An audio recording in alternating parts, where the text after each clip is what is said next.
Rewmi 24 TV. Wow gars yi yéen a ko gisandoo noonu Pape Abdoulaye Touré di ab étudiant bu nekk fële ca université yéen a ko gis noonu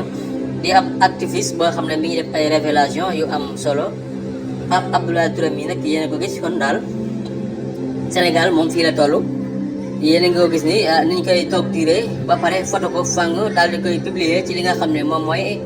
réseaux sociaux yi ngir bëgg ko humilier te nit ñu ko def nii bari na ay moromam yoo xam ne nii la ñu leen def kon fii la Sénégal toll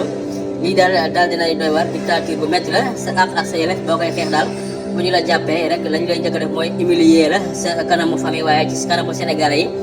ki ñu ko njëkk a def sax mooy Ousmane Sonko ginnaaw ba nga xamee ne moom mi ngi woon ca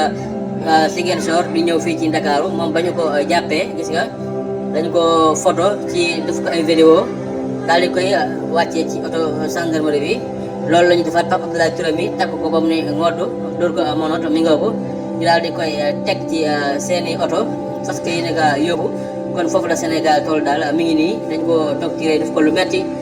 dóor ko sotti ko li nga xamee ne mooy ndox dóor ko monot ba pare jël ay téléphone daal di koy photo daal di koy publier mu partagé wu mi ngi nii fii la Sénégal toll ndax mi ngoog fajal sa bopp ak def lu la neex jàpp la bu ndoxataal la ñii ñu dóor leen ay bal ñu ñàkk seen bakkan ñeneen ñi ñuy topp tiré leen ñeneen ñi ñu leen di fekk seen kër di leen jàpp kon fii la Sénégal toll Pape Abdoulaye Touré mi daal ñëpp ko xam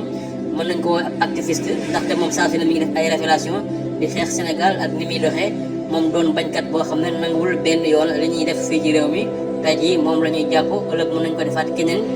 photo ko fang daal di koy humilier sotti ko ndox comme ko jàpp benn